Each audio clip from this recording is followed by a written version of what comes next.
Good evening. You're watching the main news on HKIBC. I'm Chloe Feng. Here's a look at tonight's top stories. Former Taiwan leader Ma Ying-jeou makes a historic visit to the mainland. Doctors and nurses from the Greater Bay Area to start work in local hospitals next month. And massive protests in Israel after Prime Minister Benjamin Netanyahu sacks his defense minister who opposed his judicial overhaul.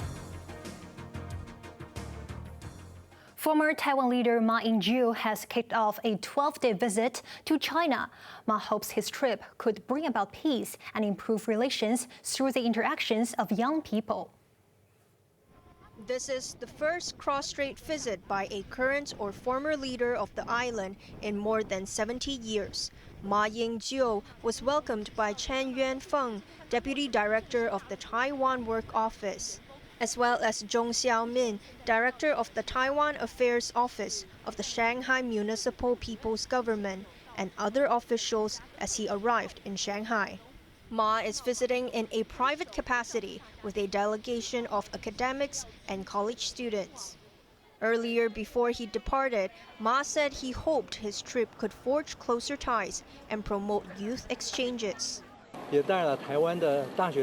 I hope through the enthusiasm of the youth and their interactions to improve the cross-strait mood, to let peace come here faster and earlier. So I'm very happy that I can pay a visit this time, he said. Ma will also pay tribute to his ancestors in Hunan province, which he will visit in addition to the cities of Shanghai, Nanjing, Wuhan, Chongqing, and Changsha. Earlier, minor scuffles broke out at the airport as a handful of protesters from a pro-independence group held a demonstration at Taoyuan Airport before Ma's departure. While on the other side, a small group of people from the pro-unification camp came to the airport to show their support. Cross-strait relations are like flowers, blossoming in spring, and both sides are a family, they shouted. Organizer of yesterday's rally in Chengkun slammed the police for handing out number tags to protesters, but a number of the police watchdog defended the measure. Around 80 people participated in the protest against land reclamation in Chengkun. Clement Chen, a member of the Independent Police Complaint Council, said it is understandable for police to adopt extra precautions after the national security law was enacted. Cyrus Chen, one of the protest organizers, said he had accepted police guidelines so that people could voice their concerns. Medical workers from the Greater Bay Area will start work in Hong Kong hospitals next month. A medical lawmaker said it would not affect local workers, but those from outside Hong Kong would have to take some time to get used to the city's culture. Janice Low reports. In less than a week, 9 specialist doctors and 70 nurses who have participated in the Greater Bay Area, or GBA, Healthcare Talents Exchange Program will start work in the SAR's public hospitals. Among the doctors, 5 specialize in respiratory medicine, while the rest in infectious diseases, anesthesia, radiology, and cardiology. They will be working in Kowloon Central, West, and New Territories West hospital clusters. The city's medical council has earlier given them the green light to serve with limited registration. The nurses, all from Guangdong province, have an average working experience of 8 years. Some of them have been working in the medical field for over 2 decades. A medical sector lawmaker believes that letting GBA medical staff work in Hong Kong would not affect local doctors. However, David Lam pointed out that those coming from Shenzhen could adapt easily compared to those coming from other cities on the mainland. But if they are from other parts of the Greater Bay Area, if they speak Cantonese, maybe a week or 2, then they get used to the way we speak and the way we express our feelings. But if they speak Mandarin, then that may take a little longer. It's the same thing when we go to overseas training, for instance, it takes us some time to get used to the way how people there speaks and express their feelings. The doctor added that it is quite common for Hong Kong to import workers from other places, saying that the Medical Council approves almost 100 limited registration cases each year. Janice Low, HKIBC. Mainland tour groups overcrowding non-tourist areas of To Kwa Wan and Hong Kong are causing inconvenience to residents of those districts. Tourism Minister Kevin Yeung wants to change things and provide a better experience for everyone involved. Janice Low reports. During lunch hours, hundreds of mainland tourists flock to a restaurant situated on the upper floor of a building in To Kwa Wan. Even though police barricaded the queue, many tourists were seen standing on the overcrowded sidewalk. As Hong Kong has fully reopened its borders, it has led to a rise in low-cost budget tours heading south. And many of those came to areas such as To Kwa Wan and Hong Kong, which do not have any tourist attractions. This woman who goes to To Kwa Wan every day pointed out that the visitors have fully occupied the sidewalks, leaving no space for other pedestrians. I have to walk on the street as the sidewalk is too crowded, she said. But the woman added that the situation has improved. In a Legislative Council meeting today, Kowloon City District Councillor Starry Lee suggested the Travel Industry Authority should monitor restaurants in addition to shopping hotspots in the short run. The authority should take reference to the licensing regime of the Liquor Licensing Board so that restaurants can only be given a license if they can meet the requirements for diverting pedestrian flow, she added. Tourism Minister Kevin Yeung admitted that the low-quality and low-cost tours cause inconvenience to the residents of those districts. For example, setting limits for the number of tour groups to a certain place and encouraging a more diverse itinerary and schedule them at different times. Yeung added he hopes to minimize the impact on the residents and provide a good travel experience for the tourists. Janice Low, HKIBC.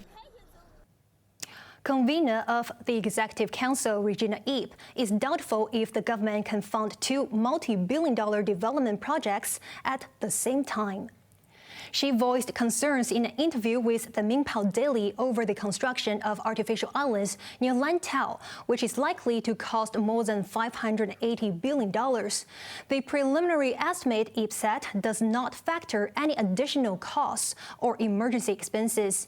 The government should focus on the $100 billion Northern Metropolis project near Yuanlang first, as that development could boost cross-border talent and cargo flow, she added.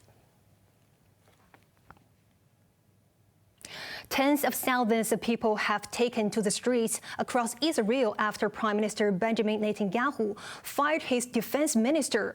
He was sacked for speaking out against Netanyahu's controversial judicial overhaul, which many suspect would acquit the prime minister of corruption charges. Azam Khan reports.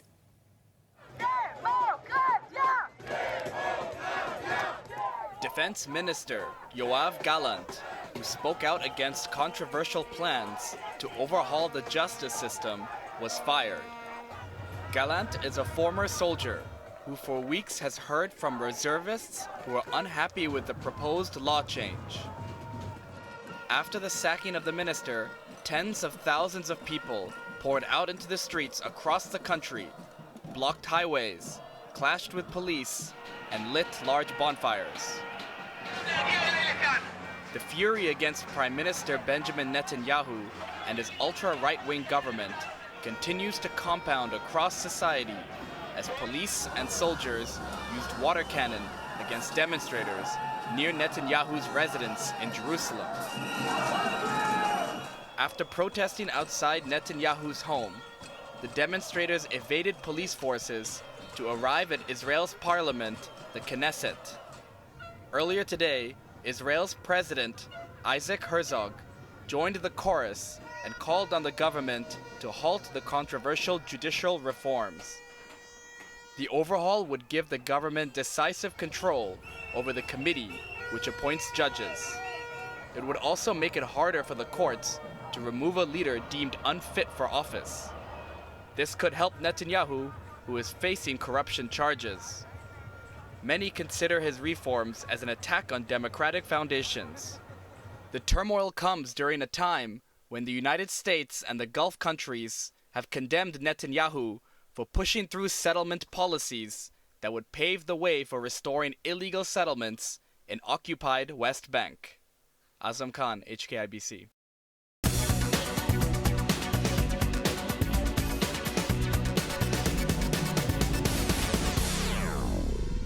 Over to the ongoing banking rout. First Citizens Bancshares Inc., a North Carolina-based U.S. lender, has agreed to buy Silicon Valley Bank. The tech lender, which went bankrupt earlier this month, caused widespread panic across the global financial markets. In another orchestrated takeover, First Citizens Bancshares Inc. has decided to buy hard-hit Silicon Valley Bank.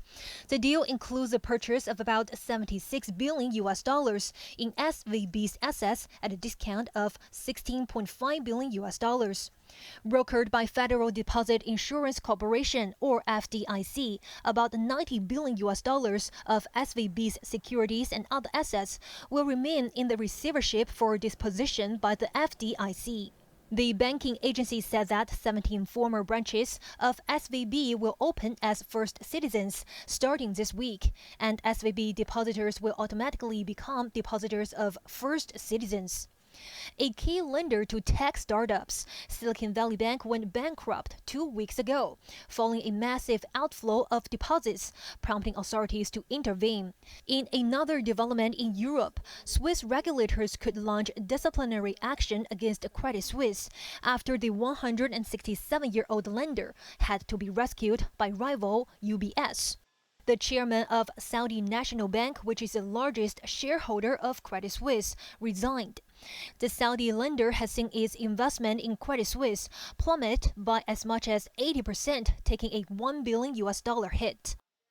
German lender Deutsche Bank, whose shares fell sharply last Friday, is causing jitters in the banking sector, but the takeover of SVB could see investor confidence restored.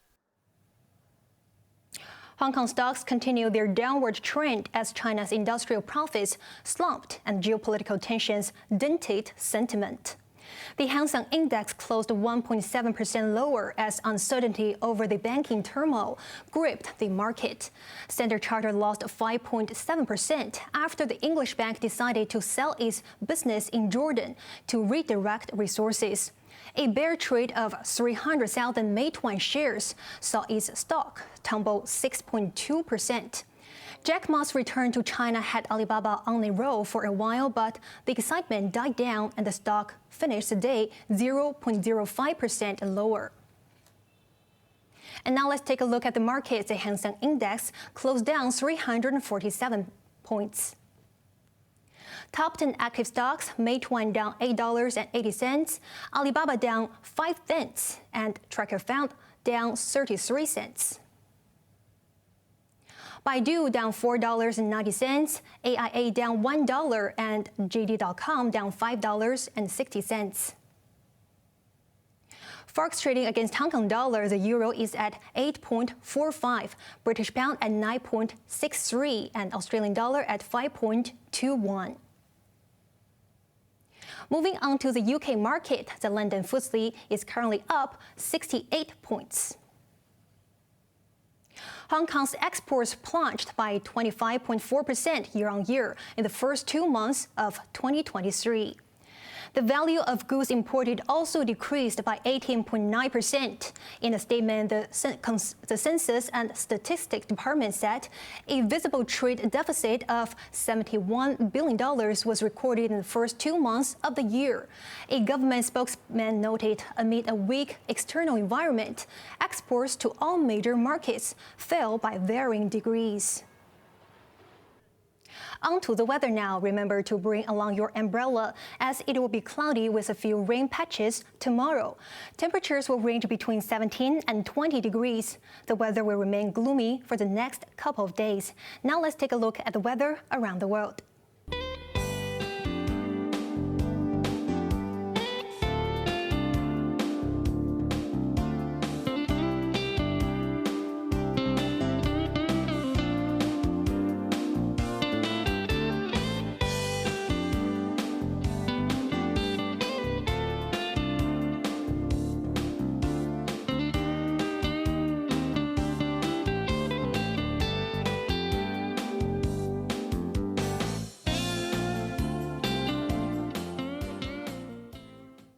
And that's our main news for Monday night. Join us for more news at 11. I'm Chloe Feng. Thanks for watching. Good night.